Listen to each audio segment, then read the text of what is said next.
ನಿನ್ನ ಬದುಕು ಹೂವಿನ ಬದುಕಾಗಬೇಕು, ನಿನ್ನ ಬದುಕು ಜೇನಿನ ಬದುಕಾಗಬೇಕಂತ ಅಪ್ಪಗಳು ಹೇಳ್ಕೊಂಡು ಬಂದ. ಹೂವ ಯಾರು ಬೇಕಾದವ್ರು ಪ್ರೀತಿ ಮಾಡ್ಯಾರಿಲ್ರಿ, ಯಾರ್ಯಾರ ದ್ವೇಷ ಮಾಡ್ಯಾರೋ, ಹಂಗ ನಿನ್ನ ಬದುಕಾಗಬೇಕಾಗಿದ್ರ ಹಂಗ ನೀ ತಪಸ್ಸು ಮಾಡ್ಬೇಕು. ತಪಸ್ಸಂದ್ರ ರೀ ಕಾಯ ವಾಚ ಮನಸ್ಸು ತ್ರಿಕರಣ ಪೂರ್ವಕ ಎಂತೊಲಿವನು ಕರ್ಣತ್ರಯ ದೋಷ ಮೀರಿ ಕಂತು ಕಾಲ ಪುರ ವೈರಿ ಗುರು ಶಂಭುಲಿಂಗ ಎಂತೊಲಿವನಂತೂ ಬೇಡ್ಕೊತಾರ. ಇವೆಲ್ಲ ಇಟ್ಟೆಲ್ಲ ದೋಷ ಸುಮ್ಕೊಂಡು ಕೂತಿದ್ವಿ ನಾವು.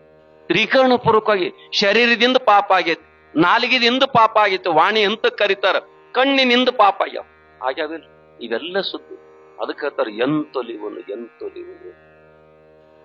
ನಾವ್ ಒಮ್ಮೆರೆ ಬೇಡ್ಕೊಂಡಿದ್ದೇವೆ. ಹೋಗಿ ಶ್ರೀಶೈಲಕ್ಕೆ ಹೋಗಿರಿಲ್ರಿ, ಬೇಡ್ಕೊಂಡ ಬಂದಿದ್ದೀವಿ ನಾವು. ಹೊಳ್ಳಿ ವರ್ಷದನ್ನೊಟ್ಟಿಗೆ ಮತ್ತೆಂತದ್ ಆಗ್ಬೇಕಂತೇಳಿ ತಿರುಪತಿಗೆ ಹೋಗಿದೀವಿ. ನನ್ನ ವ್ಯಾಪಾರದಾಗ 1 ಲಕ್ಷ ಆತ, ನಿನಗ್ 10% ಕಮಿಷನ್ ತಾವು ಏಜೆಂಟ್ಗೆ ಇಟ್ಟು ಬಂದಿದ್ದಿಲ್ಲ. ಗುಡಿಗೆ ಬಂದಿರಿ, ಇಲ್ಲಿ 100 ತೆಂಗಿನಕಾಯಿ ಹೊಡಿತಾನದ ಮುಚ್ಚಂಡಿ ಗುಡ್ಡಕ್ಕೆ ಕಟ್ಟಿ, ಅದ್ರಾಗ 3-20 ಕೆಟ್ಟದನ್ನ ಇದ್ದೋತ. ನೋಡ್ಬೇಕ್ರ. ಅದಕ್ಕೆ ನಾವು ಪುಣ್ಯಾತ್ಮರೇ, ನಮಗೊಂದಿಷ್ಟು ಸದ್ಗುಣಗಳು ನಮ್ಮಲ್ಲಿ ಬರಬೇಕಾಗಿತ್ತಂದ್ರ ಸಜ್ಜನರ ಸಂಘ ಬೇಕು. ನಮಗೆ ಸಜ್ಜನರ ಸಂಘ ಬೇಕು. ಅದಕ್ಕೆ ಸುಮ್ಮ ಅಲ್ಲಿ ಇಲ್ಲಿ ಹೋಗಿ ಜಳಕ ಮಾಡಬೇಡಪ್ಪ. ಸತ್ಯವಂತರ ಸಂಘವಿರಲು ತೀರ್ಥವ್ಯಾಪ. ಸತ್ಯದ ಬ್ರಹ್ಮ ಜ್ಞಾನವನ್ನು ಅರಿತಿರ್ತಕ್ಕಂಥವ್, ಅವೆಲ್ಲ ತಿಳ್ಕೊಂಡವನ ಅಂತವನ ಸಂಘ ಮಾಡಿ ಬಿಟ್ಟೆ ಅಂದ್ರ ನೀ ಯಾಕೆ ಅಲ್ಲಿ ಹೋಗಿ ಇಲ್ಲಿ ಹೋಗಿ ಎಲ್ಲಿ ತನಕ ಜಳಕ ಮಾಡಂದ್ರ ಅಂತವನ ಸಂಘ ಸಿಗು ತನಕ. ಸಿಕ್ಕ ಮೇಲತ್ತ ಅಲ್ಲಿ ಉಸಾಬರಿಗೆ ಹೋಗಬೇಡ ಅಂತ ಬರೀತಾರೆ. ಅಂತೀರಿ ನೀವು? ರಾತ್ರಿ ಬೆಳತಾನ ಬಾವ್ಯಾಗ ಬಿದ್ದಿದತ್ತ, ಬೇರೆ ಆಶ್ರಯ ಆಗಿತ್ತಂತ. ಮುಂಜಾನೆ ಒಬ್ಬ ಪುಣ್ಯಾತ್ಮ ಬಂದ, ಮರಗಾಕತ್ತಿತ್ತು ಒಳಗ, ತಂದು ಉದ್ದದ ಪಟಕ ಬಿಟ್ಟು ಇದನ್ನ ಹಿಡ್ಕೊಂಡು ಮ್ಯಾಲ ಬಾ ಅಂದ. ಒಂದ್ ಕೈಲಿ ಪಟಕ ಹಿಡ್ದಾನ, ಒಂದ್ ಕೈಲಿ ಬೇರೆ ಹಿಡ್ದಾನ. ಬೆಳತಾನಕ ಆಶ್ರಯ ಕೊಟ್ಟೈತಿ, ಹೆಂಗ ಬಿಟ್ಟು ಬರ್ಲಿ ಅಂದ. ಬಿಟ್ಟು ಬರ್ಲಿ, ಅಲ್ಲೇ ಸಾಯ ಕರಿಲಿಕ್ಕೆ ಬಂದಾನ. ಯಾರು? ನಾವು ಕೂಡ ಈ ಸಂಸಾರ ಎಂಬ ಪಾನ್ಯಾಗ ಬಿದ್ದಿದೀವಿ. ಹೆಂಡ್ರು ಮಕ್ಕಳು ಸಂಪತ್ತನ್ನು ಬೇರೆ ಹಿಡ್ಕೊಂಡು ಕೂತಿದೀವಿ. ಗುರು ಹೇಳಕತ್ತಾನ, ಅದು ಬಿಟ್ಟು ಬಾರೋ, ಸಾಕು ಬಿಟ್ಟು ಬಾ ಅಂತ ಕರೀಲಿಕ್ಕತ್ತಾನ. ಬಿಟ್ಟು ಅವನ ಸಂಘ ಮಾಡಿ ಹೋದೆ ಅಂದ್ರ ಈ ಭವದಾಗ ಗೆದ್ದ ಕಡ್ಯಾಕ್ ಹಾದಿ. ಹೌದಪ್ಪ ಹೌದು, ನೀನೇ ದೇವರಂತ ಬರೀತಾರ ಶರೀಫ್ರು. ಹೌದಪ್ಪ ಹೌದು, ನೀನೇ ದೇವರಂತ.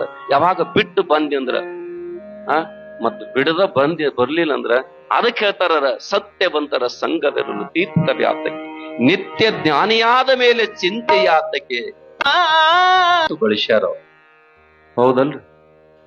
ನಮ್ಮೆಲ್ಲರೂ ಏನೇನು ಮಾಡ್ತೀವಿ ಅಂದ್ರೆ ಏನೇನು ಆದ ಬಳಕ ಹೋಗಿ ತೊಳ್ಕೋತೀನಿ, ಮೈಲಿಗೆ ಅದು ಇದು ಅಂತ ತೊಳಿತೀವಿ. ಒಬ್ರು ಪ್ರಶ್ನೆ ಕೇಳಿದ್ರು, ಹೊಳ್ಯಾಗ ನಾವೆಲ್ಲರೂ ಮೈಲಿಗೆ ತೊಳ್ಕೊಳಕ್ ಹೋಗ್ತೀವಿ, ಮುಡಚಿಡ್ ತೊಳ್ಯಾಕ್ ಹೋಗ್ತೀವಿ, ಹೊಳೆನ ಮೈಲಿಗೆ ಆತಂದ್ರೆ ಎಲ್ಲಿ ತೊಳಿದ್ರಿ?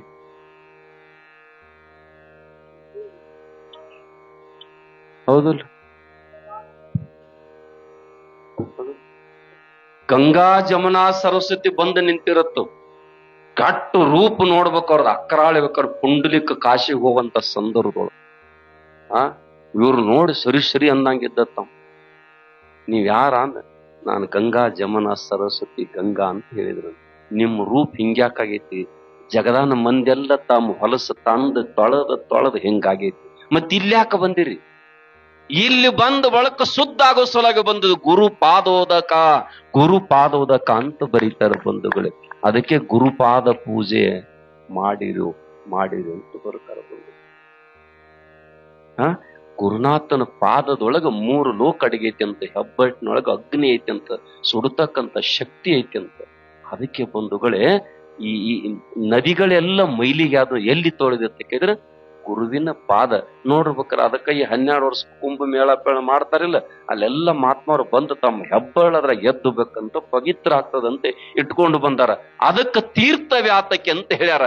ನಿತ್ಯ ಜ್ಞಾನ ಅಂದ್ರ ನಿನ್ನ ನೀ ತಿಳ್ಕೊಂಡು ಬಳಕ ನೀ ಯಾಕೆ ಹೋಗ್ತಿಪ್ಪ ಅಲ್ಲಿ, ಯಾಕೆ ಹೋಗ್ತಿ? ಅದಕ್ಕೆ ಹೇಳಿಲ್ಲ, ಚಿತ್ತವಿಲ್ಲದ ಗುಡಿ ಸುತ್ತಿದಡೇನು ಫಲ ಅಂತ ಬರ್ತದೆ. ನಿನಗ ಅರಿವಾಗ್ಬಿಡ. ಆರುಡ ಜ್ಯೋತಿ ಶಿವಪೋತ್ರಜ್ಜ ಸಿದ್ಧಾರೂಢಜ್ಜರು ಕೂತಿರಂತ, ಮಂದಿ ಎಲ್ಲ ಕಾಶಿಗೆ ಹೊಂಟಿತ್ತು ಬಳಗ. ಆರುಡ ಜ್ಯೋತಿ ಅಜ್ಜ ಬಂದತ್ಯಪ್ಪ, ಎಲ್ಲಾರು ಕಾಶಿಗೆ ಹೊಂಟಾರ, ನಾನು ಹೋಗ್ಲೇನಂತ. ಸರ್ಟಿಫಿಕೇಟ್ ಬೇಕಂದವ್ರು ಕಾಶಿಗೆ ಹೋಗ್ರಿ, ಅನುಭವ ಬೇಕಂದವ್ರು ಹುಬ್ಬಳ್ಳಿಯಾಗಿರ್ರಿ ಅಂತಕ್ಕಂಥ ಮಾತು. ಅನುಭವ. ಅದಕ್ಕೆ ಹೇಳ್ತಾರ, ಅನುಭವಿಗಳೆಲ್ಲರೂ ಕೂಡಿ ಅನುಭವದ ಅಡಿಗೆ ಮಾಡಿ ಉಣ್ಣಿರು ಅಂತ. ಎಲ್ಲಿ ಎಂತ ಅನುಭವ ರೀ, ಎಂತ ಅನುಭವ. ಆ ಸದ್ಗುರುವಿನ ಅನುಭವೇ ನಮಗೇನಾಗ್ತದ ಪುಣ್ಯಾತ್ಮರು, ಬಾಳಿಗೆ ಬುದ್ಧಿ ಆಗ್ತದ. ಅವ್ ಹೇಳ್ತಾನ, 6 ಅಳಿ 3 ತಿಳಿ. ಯಾಕೆ ಹೇಳಿದಂದ್ರ, ಈ ಬಾಳ ಜನ್ಮ ಬಂದಾವ, ಈ ಮಂದಿ ನಿನ್ನ ಕೆಡಿಸಿಟ್ಟು ಬಿಟ್ಟಾವ, ಅಲ್ಲಿ ಹೋಗು ಗುಡವಾಲ ಇವ್ 6, ಅಲ್ಲಿ ಹೋಗು ಗುಡವಾಲ ಯಾವ. ಈಗರೆ ಆತನ ಬಡದ್ ಕಡದ್ ಹಾಕ, ಕಟ್ಟಿ ಹಾಕ ಅಂತಾರಿಲ್ಲ. ನಟ್ಟ ಕಡದ ಕರಿಕಿ ಕೊನೆ ಎಲ್ಲ ತೆಗೆದು ಸ್ವಚ್ಛ ಮಾಡ, ಹೊಲ ಸ್ವಚ್ಛ ಮಾಡತ್ತೇಳ. ಬ್ರಹ್ಮ ಬೀಜ ಹೊಲದಾಗ ನಾಟಬೇಕಾಗಿತ್ತಂದ್ರ ಆ ಹೊಲ ಸ್ವಚ್ಛ ಮಾಡಿದ್ರ ಅಲ್ಲಿ ಬೀಜ ನಾಡ್ತದ.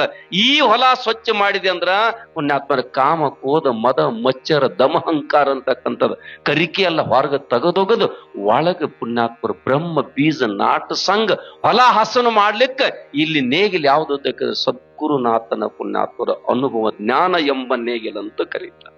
ಜ್ಞಾನದ ನೇಗಿಲ್. ಅದಕ್ಕೆ ಬಲ್ಲವ್ರು ಏನ್ ಹೇಳ್ದಂತ ಕೇಳಿದ್ರ, ಈ ಸಾಗರ ದಾಟ್ಲಿಕ್ಕೆ ದೋಣಿ ಯಾವುದು ಅಂತ ಕೇಳಿದ್ರ ಸಂಘ. ಯಾರದು? ಸಜ್ಜನ. ಯಾರಿಗೆ ಸಜ್ಜನರನ್ಬೇಕು? ಜಗವೆಂದನೆಂತಾನ ಜಗದೀಶನೆಂದ ಜಗದಾತ್ಮರೆಲ್ಲರೂ ತನ್ನಂತೆ ಬಗೆವಾತನೇ ಉತ್ತಮ ಸಜ್ಜನ, ಅವನೇ ಅನುಭಾವಿ ಅಂತಕ್ಕಂಥದ್ದು ಬರ್ಕೊಂಡು. ಎಂತ ಅಪರೂಪ ಮಾತುಗಳು ನೋಡಿ, ಎಂತ ಅಪರೂಪ. ಹೆಂಗ್ ಬದುಕಿದ್ರು ಬಸವಣ್ಣ. ಬಸವ ಬಾರಯ್ಯ ಮರ್ತದೊಳು ಭಕ್ತವರು ಉಂಟು ಯಾರಯ್ಯ? ನಮ್ಮನ್ನ ಯಾರೇ ಕೇಳ್ರಿ, ಮರ್ತೆಯೊಳಗ ಭಕ್ತರು ಯಾರುಂಟೆ ಹೇಳಯ್ಯ ಅಂತಕ್ಕಂಥ ಮಾತು ಬಸವಣ್ಣವರಿಗೆ ಕೇಳಿದಾಗ, ನಾನೊಬ್ಬನೇ ಭಕ್ತ ಅಂತ ಹೇಳ್ತಾರ ಬಂಧುಗಳೇ. ನಾನೊಬ್ಬನೇ. ಸಿಟ್ಟು ಬರ್ತದಿಲ್ರಿ? ಇವರೆಲ್ಲರೂ ಹೇಗ ನಿಮ್ಮ ಸ್ವರೂಪಿಗಳಂತಾರ ಬಂಧುಗಳೇ, ನಿಮ್ಮ ಸ್ವರೂಪಿಗಳು.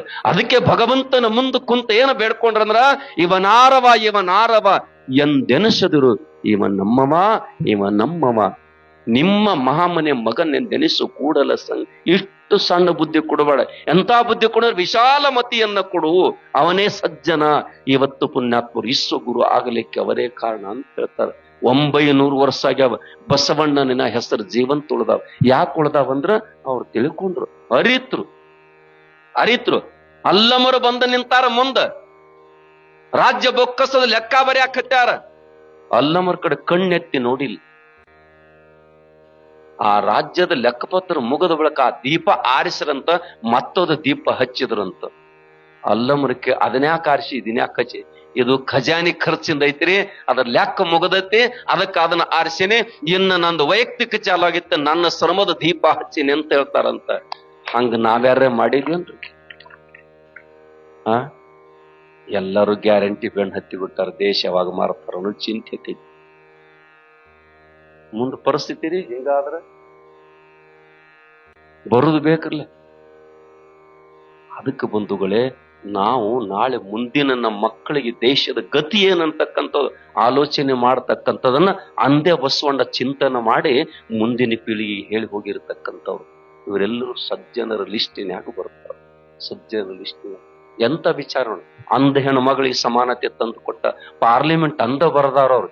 ಈ ಸಂವಿಧಾನ ಮೊದಲೇ ಸಂವಿಧಾನ ಬರೆದು ಹೋಗ್ಯಾರ ಅಂಬೇಡ್ಕರ್.